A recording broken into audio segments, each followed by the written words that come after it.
Bienvenidos una vez más a Relatos Reales de la Madrugada. Mi nombre es Oscar y esta noche seré quien nos acompañe entre historias que, honestamente, tal vez no los dejen dormir igual.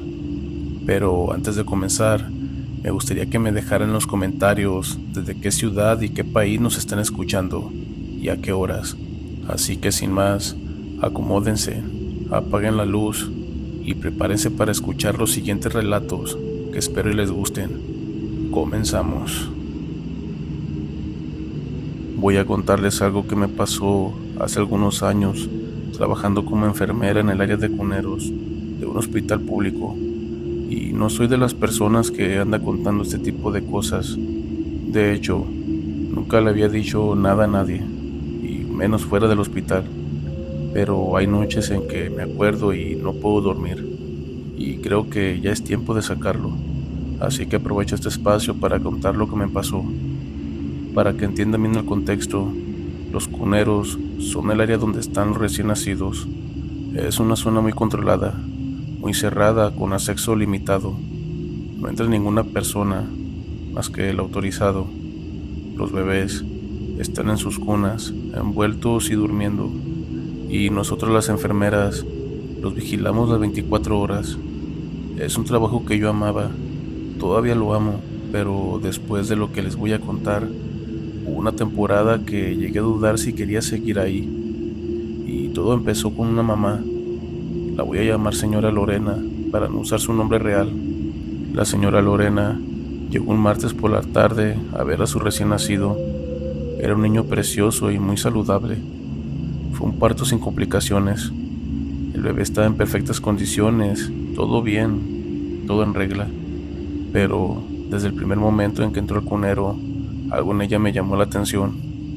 La mayoría de las mamás que entran a ver a sus bebés están en su nube, llorando de felicidad, queriendo cargarlo, queriendo tocarlo, preguntando mil cosas, y es muy bonito verlo, la verdad. Pero la señora Lorena no era así. Entró despacio, muy despacio, y antes de siquiera voltear a ver a su hijo, empezó a mirar hacia los rincones del cuarto. Al principio pensé que estaba buscando a alguien, o que no sabía dónde estaba la cuna de su bebé. Le dije: "Su niño está aquí, señora, en la número 4". Ella me volteó a ver, asintiendo, pero siguió mirando hacia los lados antes de acercarse. Se quedó un rato con él, lo acarició y le habló. Eso era normal, pero de repente, a mitad de la visita, levantó la cabeza bruscamente y miró hacia el pasillo de vidrio que conecta el cunero con el pasillo principal. Se quedó mirando fijo. Yo seguí su mirada y no vi nada. El pasillo estaba vacío. Le pregunté si estaba bien. Me dijo que sí, que solo estaba cansada. Pero al día siguiente pasó lo mismo. Entró, miró los rincones, miró al techo y miró al pasillo. En un momento hasta se quedó quieta con el bebé en brazos, y yo juro que vi cómo se le ponía la piel de gallina. "Señora, la veo nerviosa. ¿Hay algo que la esté molestando?". No, es que no, nada". Y se fue. No me dijo absolutamente nada, y eso es lo más extraño. Le comenté a mis compañeras sobre la situación, y la enfermera Patricia, que lleva más tiempo que yo en este servicio, me dijo que sí lo había notado también. "Está bien rara esa señora", me dijo, "y es que ayer cuando salió, iba mirando hacia atrás como si alguien la siguiera". Lo dejamos así, y es que no era la primera vez que mirábamos nerviosa a una mamá después del parto. Los nervios, el desajuste hormonal, el miedo de ser mamá nueva, hay mil explicaciones lógicas. No nos quedamos con eso. Pasaron como 3 o 4 días, pero una tarde llegó al cunero una señora diferente, pidiendo información sobre un recién nacido, y cuando revisé el sistema, vi que el apellido era exactamente el mismo que el del bebé de la señora Lorena. Como lo repito, era el mismo apellido, 100% confirmado. En ese momento le pregunté el parentesco y me dijo que era tía del bebé, hermana de la mamá. A ella la llamaré señora Carmen. La señora Carmen era completamente diferente a su hermana, abierta, platicadora, de esas personas que en 2 minutos ya te están contando su vida. y mientras esperaba para entrar a ver al bebé, se puso a platicar con nosotras, y en algún punto de la conversación le mencionamos con cuidado que su hermana se había visto un poco nerviosa durante la visita, y fue ahí cuando cambió todo. La señora Carmen bajó la voz, aunque no había nadie más cerca, y nos dijo: es que mi hermana tiene eso desde que la internaron aquí. ¿Qué cosa tiene?, le pregunté. Es que mi hermana dice que ve cosas, sombras. En ese momento me quedé en silencio y le volví a preguntar: ¿cómo que sombras?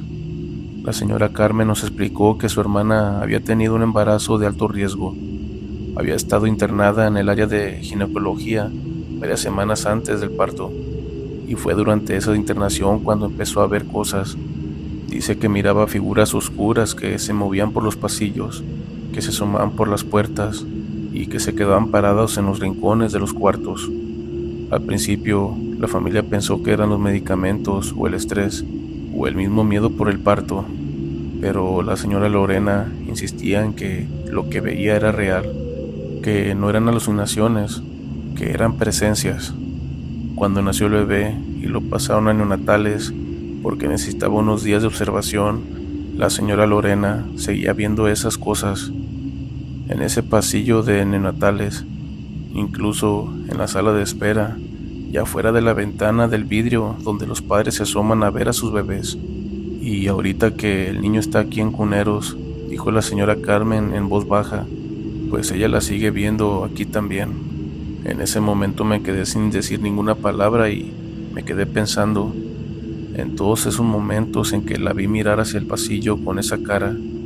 Pensé en cómo apretaba al bebé cuando se quedaba paralizada, viéndose la nada. Pero no era hacia la nada, era hacia algo que ella veía y nosotras no. Esa noche me tocó un turno en la madrugada, y para ser sincera, nunca me había gustado los turnos nocturnos en Cuneros, aunque tampoco es que me cayera mal.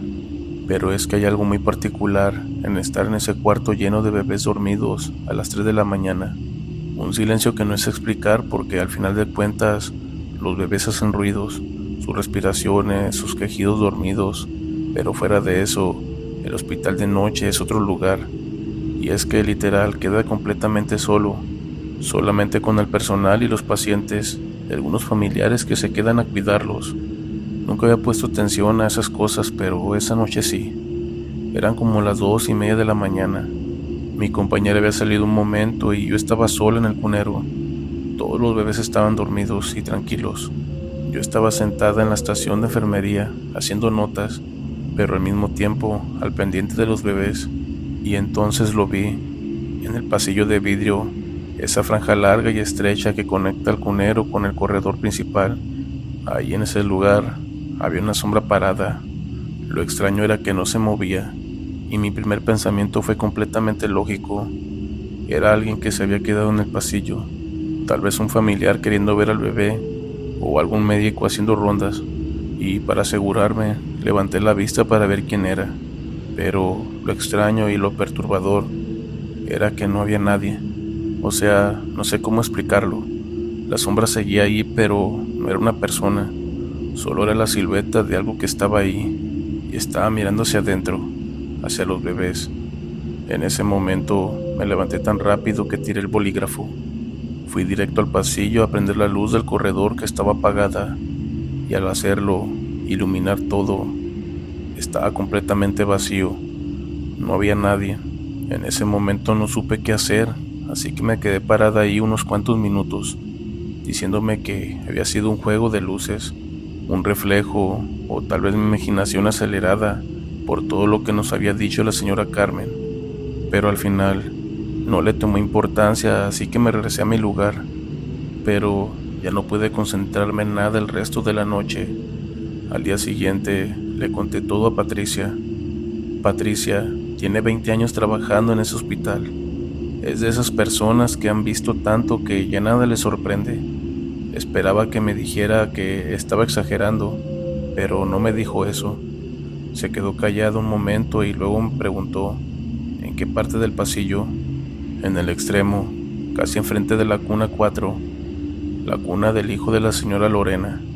Patricia sintió muy despacio, como si eso confirmara algo que ella ya sabía. ¿Qué? Le pregunté. ¿Qué pasa? En ese momento me dijo que no era la primera vez que alguien reportaba cosas en ese pasillo, y es que años atrás, una enfermera nueva había pedido cambio de área después de un turno nocturno, sin dar muchas explicaciones, y que otra compañera ya retirada le había dicho alguna vez que el cunero de noche se sentía ocupado. Esa fue la palabra que usó, ocupado, como si hubiera gente que no debería de estar ahí. Y nunca dijiste nada, le reclamé. ¿Para qué? No sirve de nada andar asustando a la gente. Además, dijo, mientras los bebés estén bien, yo no me meto en esos temas. Eso me perturbó más que cualquier otra cosa que me habían dicho. Estuve buscando información.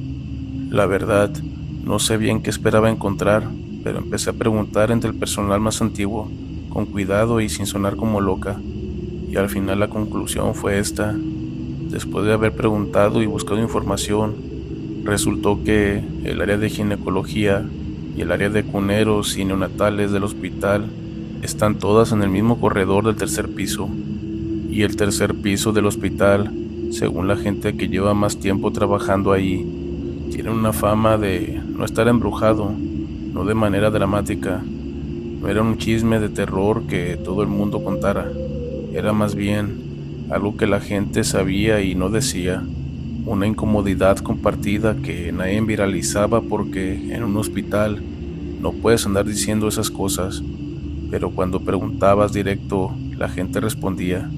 Incluso una camillera que llevaba 15 años trabajando ahí me dijo que ella nunca empujaba las camillas sola por el corredor, y menos de noche. Siempre pedía que alguien la acompañara, y cuando le pregunté por qué, se encogió de hombros. Y es que se siente feo, me dijo. Un intendente me dijo que una vez, limpiando el pasillo de noche, escuchó que alguien lloraba dentro del cunero. Eran bebés llorando normal, pero lo extraño era que cuando el llanto paró, escuchó otro sonido que no era un llanto de bebé, era diferente, pero me comentó que no entró a ver por miedo. La señora Lorena vino a recoger a su bebé cuando le dieron de alta. Yo estaba de turno ese día. Le ayudé con los papeles y con el bebé, con todas las instrucciones. Fue un momento normal, un momento muy bonito, pero antes de salir, ya con el niño en brazos, se detuvo en la puerta del cunero y se quedó mirando hacia adentro, hacia el fondo del cuarto, hacia el pasillo de vidrio, y luego me miró a mí. «Usted nunca ve nada aquí», me preguntó, ¿verdad? No supe qué responder y le dije que no, que nunca había visto nada. Ella asintió, pero su cara decía que no me creía, o que sabía algo que yo no quería admitir. «Sabes, hay muchos aquí», me dijo en voz baja, «muchos que no se han ido». Solamente me dijo eso y se fue. Seguí trabajando en ese hospital varios años más, seguí haciendo turnos nocturnos y seguí entrando al cuarto de madrugada, checando a los bebés, haciendo mis notas, todo normal. Y lo que les puedo decir de esto es que nunca volví a ver nada tan claro como esa sombra en el pasillo, pero sí hubo noches en que el cuarto se sentía diferente. Incluso hubo noche en que los bebés se inquietaban todos al mismo tiempo, sin ninguna razón médica, y luego se calmaban todos juntos al mismo tiempo también, sin alguna razón. Y en esas noches yo hacía mi trabajo normal, revisaba todo y no levantaba la vista hacia el pasillo del vidrio, porque hay cosas que, una vez que las ves, no puedes ver de nuevo, y hay lugares en los que mejor es no saber demasiado. Y ¿saben algo? Hasta la fecha, no sé qué veía la señora Lorena. No sé si lo que yo veía esa noche fue real, o solamente fue mi mente que, después de escuchar la conversación de su hermana, me hizo ver cosas. Y no soy de las personas que anda afirmando que los fantasmas existen, pero sí soy de las personas que, desde esa noche, nunca más trabaja un turno nocturno sin pedirle a Dios que me cuide. Y es que en los hospitales hay muchas vibras, tanto buenas como malas. Muchas gracias por prestarme tu espacio para contar mi experiencia que viví en ese hospital. Si te están gustando los relatos, te invito a que te suscribas y formes parte de esta comunidad. Sin más, continuamos. Trabajo como camillero desde hace más de 10 años en un hospital público, y si algo aprendes rápido es que la mente se acostumbra a ver de todo, desde personas que mueren, desde accidentes horribles, familias llorando por la pérdida de algún familiar, pero también hay personas que salen alegre con la llegada de un nuevo ser. Al principio te pega y luego se vuelve una rutina, como si nada pasara. Por eso siempre digo que lo que voy a contar no tiene que ver con fantasmas ni con imaginaciones. Tiene que ver con algo que pasó de verdad durante un turno nocturno y que hasta hoy nadie ha podido explicarme. Yo siempre preferí la noche, y es que hay menos gente, menos gritos y menos doctores gritándote órdenes contradictorias. Pero en la madrugada el hospital cambia. No se apaga, pero se vuelve más lento, como si respirara distinto. Incluso los sonidos se escuchan más claros y mucho más distintos. Esa noche entré a las 11, como siempre, y todo iba normal. Ya saben, el cambio de turno, y entre el cambio de turno y los compañeros existen las bromas rutinarias y el típico "cuídate que hoy anda pesada la noche". Nadie lo dijo en serio hasta que empezó a pasar lo raro, y es que cerca de la 1 de la mañana me tocó mover una camilla desde urgencias hasta un pasillo del segundo piso. Un traslado sencillo, algo rutinario, pero al regresar noté algo que me sacó de onda, y es que una camilla estaba estacionada frente al elevador del servicio. No debería de estar ahí, y yo mismo había revisado esa zona minutos antes y estaba vacía, por lo que se me hizo muy extraño que estuviera ahí, y pensé que algún enfermero lo había dejado ahí por flojera. No sería la primera vez que pasa, así que la empujé a su lugar y seguí con lo mío. Seguí con mi mismo jale. Media hora después, al pasar por el mismo pasillo, la camilla estaba otra vez enfrente al elevador, en la misma posición y bien acomodada, como si alguien lo hubiera puesto con cuidado, como si me hubieran dado la contra y lo hubieran hecho ya adrede. Ahí ya me detuve y pregunté por radio si alguien estaba moviendo el equipo en el segundo piso, pero nadie respondió, y es que todos estaban ocupados en otras áreas. Fue una madrugada muy movida, por lo que pensé que alguien había pasado rápido y no avisó, así que no le di importancia y seguí con lo mío. El problema fue que no se quedó solo en eso, y es que entre las 2 y las 3 de la mañana empezaron a pasar sucesos algo muy extraños, como por ejemplo las luces que se encendían solas en cuartos vacíos, puertas de acceso abiertas, y entre otras cosas que no deberían de pasar normalmente. Pero lo más extraño y perturbador es que yo cerraba, y cuando avanzaba unos metros y volteaba a ver de nuevo la puerta, esa parecía abierta nuevamente. A esa hora el cuerpo ya está cansado y el cerebro te juega trucos, eso pensé, hasta que pasó algo que me hizo cambiar de parecer, y es que escuché pasos detrás de mí, y no se escuchaban como pasos rápidos ni pesados, eran pasos tranquilos, como de alguien que conoce el lugar. Me hice a un lado para dejar pasar, pero nadie pasó. El pasillo estaba completamente solo. En ese momento me quedé pasmado, sin decir una sola palabra y sin entender lo que estaba pasando. Regresé a la estación de enfermería y me quedé ahí un rato, rezando un Padre Nuestro, y fingí ordenar papeles, pero en realidad no quería seguir rondando solo. Y a las 3:15 de la madrugada, una enfermera me pidió apoyo para mover un equipo a un área que llevaba horas cerrada. Nada raro, según yo. Cuando llegamos, notamos que las luces ya estaban prendidas. ¿Quién entró aquí?, preguntó ella. Nadie supo responder, y es que no había registros, no había personal asignado a esa zona esa noche. Aún así, todo estaba encendido, como si el lugar estuviera en uso. Y lo más incómodo no fue eso, fue el ambiente. No sabría explicarlo bien. Se sentía como si el hospital estuviera demasiado despierto para la hora que era, como si alguien hubiera estado caminando, revisando y usando los espacios. Así que seguimos trabajando en silencio. Nadie quería decir nada, pero todos sentíamos lo mismo. A las 4 de la mañana pasó lo que ya no podía ignorar, y es que el elevador de servicio bajó solo. Yo estaba frente a él. Nadie lo había llamado y las puertas se abrieron despacio, pero lo más extraño es que no había nadie adentro, ni camillas, ni personal, no había nadie. El elevador se quedó ahí abierto, esperando algo. Sinceramente no quise entrar, y no por miedo, sino porque algo dentro de mí dijo que no. Así que presioné el botón para cerrarlo y regresé caminando rápido a la estación. El resto del turno se fue lento, pero nadie habló de lo que pasó. Pero todos estábamos tensos y algo desconcentrados.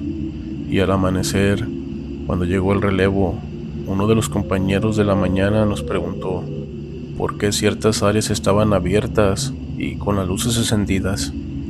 Nadie supo qué responder en ese momento.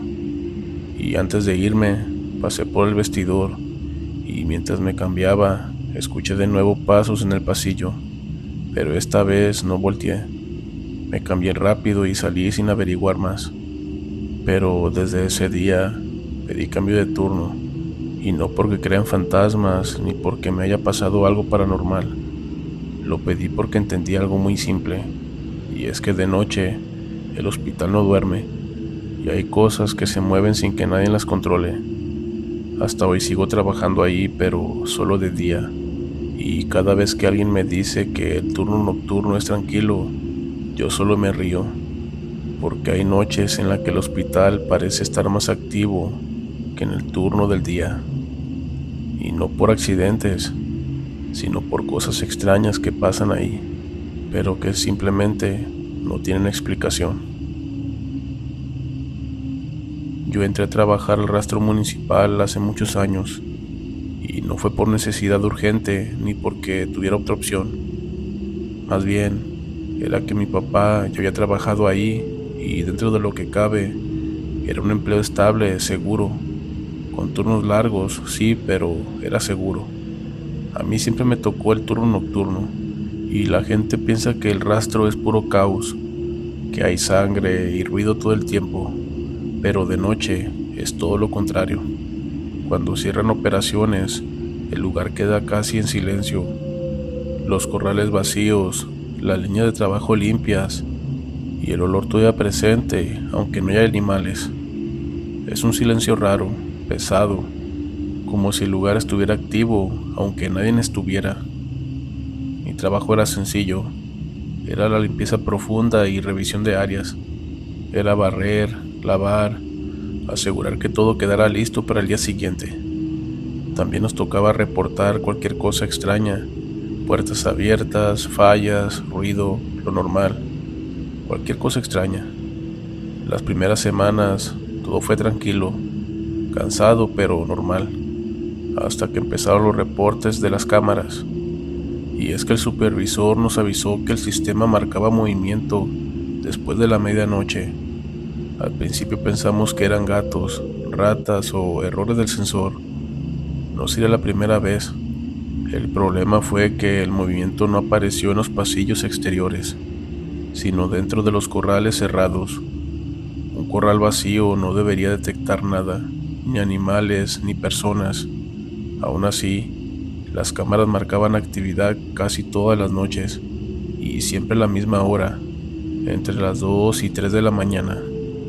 Así que nos pidieron que estuviéramos atentos, que si veíamos algo raro avisáramos de inmediato. Nadie le dio mucha importancia, la verdad, hasta que nos tocó verlo. Y es que una madrugada, mientras trapeaba cerca de los corrales, escuché el radio del compañero que estaba en la caseta ponerse tenso. Me llamó por mi nombre y me pidió que regresara. Su voz sonaba normal. Cuando llegué, estaba revisando las cámaras con otro supervisor y me hicieron señas para que mirara la pantalla. y en una de las cámaras se veía claramente el movimiento, y no era una sombra rápida ni algo borroso, sino que se veía como si alguien caminara entre los corrales, despacio, tranquilo, como quien conoce el lugar. El problema era que ahí no había nadie, así que revisamos las demás cámaras, pero en ellas no se miraban entradas forzadas, no había personas en los pasillos, todo estaba normal, no había nada fuera de lugar, solo ese movimiento dentro del área cerrada. Ve a revisar, me dijeron. Yo no quería ir, pero era mi trabajo, así que agarré la lámpara y me fui. El lugar estaba exactamente como debía estar, vacío, limpio y en silencio. No había huellas, no había puertas abiertas, no había nada fuera de lo normal. Regresé y lo reporté. Pensamos que era una falla del sistema, pero no paró. Y es que noche tras noche, las cámaras seguían marcando lo mismo, el mismo movimiento humano, siempre a la misma hora, y a veces en un corral, a veces en otro, nunca dos al mismo tiempo, como si alguien estuviera haciendo rondines.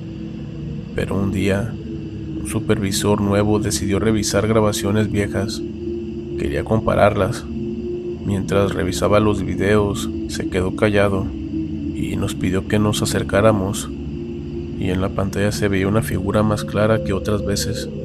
Se miraba una silueta reconocible, la postura y la forma de caminar. En ese momento, uno de los compañeros murmuró un nombre. Era un trabajador que había fallecido años atrás, en un accidente laboral. Todos lo conocían, pero nadie dijo nada durante varios segundos. El supervisor apagó la pantalla y nos dijo que no comentáramos nada de esto, pero era imposible no comentar sobre el tema, por lo que el chisme se esparció por todo el área, y a partir de ese día, nadie quería revisar las cámaras y nadie quería quedarse solo. Los turnos se sentían más largos, más pesados, los ruidos parecían más claros, y de vez en cuando se escuchaban pasos donde no deberían de haberlos, y puertas que se abrían solas. Pero pues, ni modo, uno tenía que aguantar por la necesidad del trabajo. Y una madrugada, mientras limpiaba, escuché el sonido inconfundible de unas botas sobre el piso mojado. No corrí y no grité, simplemente me quedé quieto, escuchando y alerta. El sonido pasó detrás de mí y se fue. No vi nada, pero supe que no estaba solo. Poco después, varios pidieron cambio de turno, otros renunciaron, y la administración nunca dio una explicación. Solamente dijeron que eran fallas del sistema, que eran sensores viejos y cámaras mal ubicadas, pero pues nadie creyó eso. Yo aguanté un tiempo más, hasta que una noche al salir, vi las luces del área de corrales encendidas. Yo estaba seguro que las había apagado, pero no quise averiguar, así que regresé para apagarlas de nuevo.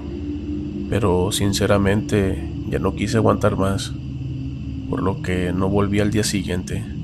Y no digo que haya fantasmas ni cosas así, no me gusta usar esa palabra, solo que hay lugares donde se trabajó tanto que las malas vibras quedan ahí en ese lugar, y sinceramente no quisiera que algo malo me pasara a mí. Yo no trabajo con los cuerpos directamente, eso siempre lo aclaro cuando alguien me pregunta a qué me dedico. Y es que la gente se imagina cosas bien fuertes, porque mi trabajo en la morgue es otro. Es igual de pesado, pero más silencioso. Mi rol es acompañar a los familiares a la sala de identificación. Y es que soy la que explica el procedimiento, la que pide los datos y la que está ahí cuando se va a levantar las sábanas para confirmar si es su familiar. Llevo años haciendo esto, tanto que ya sé leer a la gente, ya sé cuál va a ser su reacción. Y es que hay quienes llegan llorando desde el pasillo, y hay quienes se quedan en shock, en silencio, y hay otros que simplemente se desmayan de la impresión. Nada de eso me sorprende, y es que, como lo repito, ya llevo tiempo en ese trabajo. Lo que sí me sorprende es cuando alguien no reacciona de ninguna forma, de esas personas frías que no muestran ningún sentimiento, y más en estos momentos tan fuertes. Ese día estaba en turno de la tarde, todo iba normal. Habíamos tenido 2 identificaciones antes, pesadas como siempre, lo normal. Yo ya estaba cansada, con ese cansancio que no se te quita ni durmiendo un poco.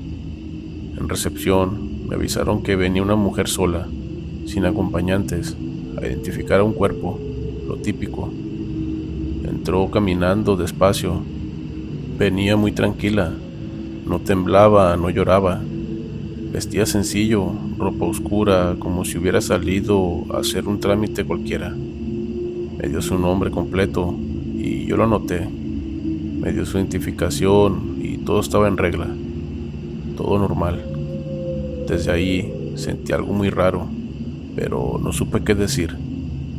Le expliqué el proceso, como siempre. Le pedí que me acompañara, así que caminamos por el pasillo hasta la sala de identificación. Ella iba viendo todo con calma, como si ya conociera el lugar. Eso me llamó mucho la atención, porque casi nadie mira alrededor, y es que la mayoría va con la mirada fija en el piso o en la pared, resignadas y tristes, pero ella no, ella era diferente. Cuando entramos, le pedí que esperara unos segundos mientras preparaba el cuerpo. Ella simplemente me hizo caso y esperó ahí. No preguntó nada ni dijo nada, solamente se quedó quieta. Cuando llegó el momento, levantaron la sábana, solo lo necesario. Yo me quedé observando a la mujer, mirando su rostro, para ver qué reacción tenía. Pero normalmente, en ese segundo exacto, por lo general, siempre la gente llora, grita, inclusive hasta se desmaya, como lo repito. Pero ella no hizo nada. Solo levantó la mano y señaló. «Es él», dijo con una voz firme, sin emoción.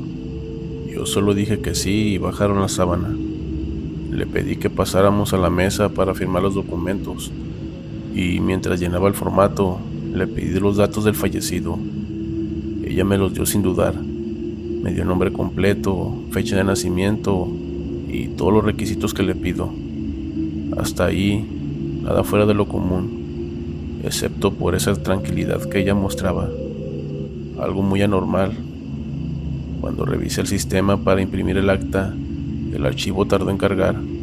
Eso pasa seguido, así que no le di importancia, pero cuando apareció en la pantalla, sentí una vibra muy extraña, y es que el nombre de la mujer ya estaba registrado, y no como familiar, sino como una persona fallecida. Pensé que era un error del sistema, pero verifiqué el número de identificación y coincidía. Volví a revisar para quitarme esa duda, pero el registro indicaba que esa mujer había acudido años atrás a identificar otro cuerpo, con el mismo nombre, el mismo número y la misma fotografía. Levanté la vista para verla, y ella estaba ahí sentada, tranquila, mirando la pared.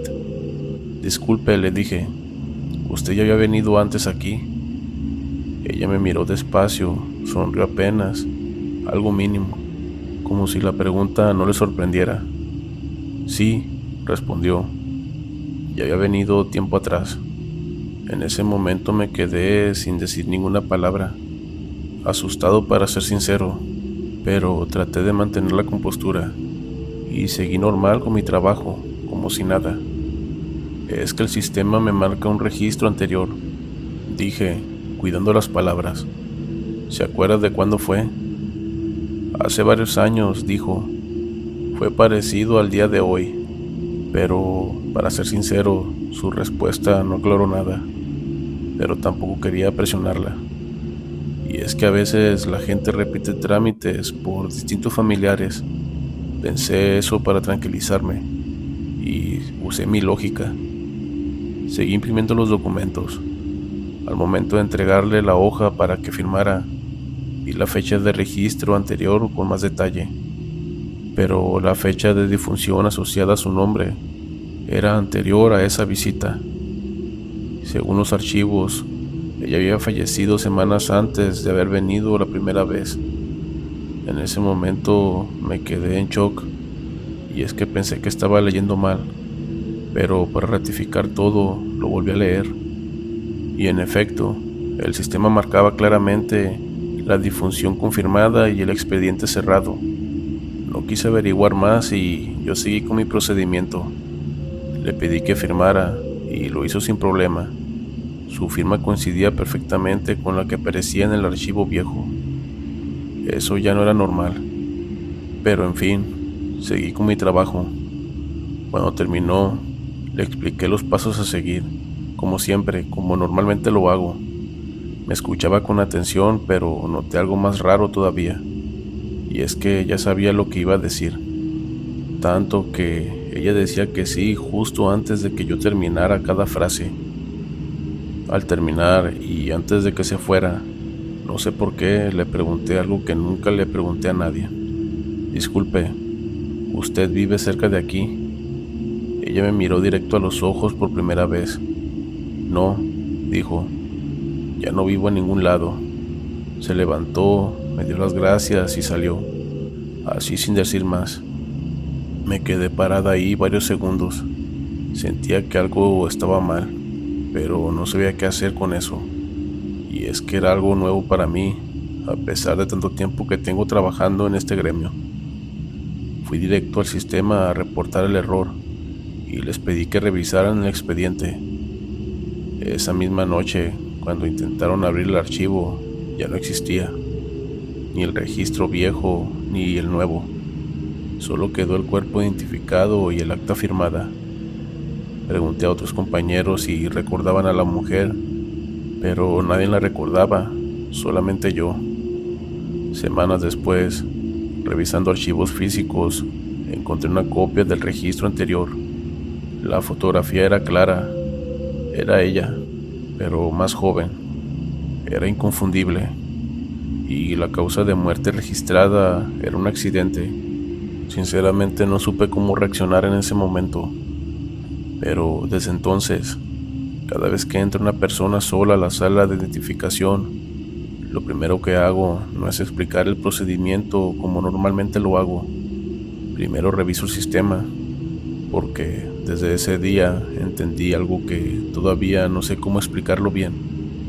Y es que hay personas que no vienen a despedirse, más bien vienen a confirmar que siguen apareciendo. Y hasta la fecha, cada que cuento esto, hay personas quien sí me creen y otros que simplemente me toman a loco. Eso sí, cada que toco este tema, lo hago con mucho respeto.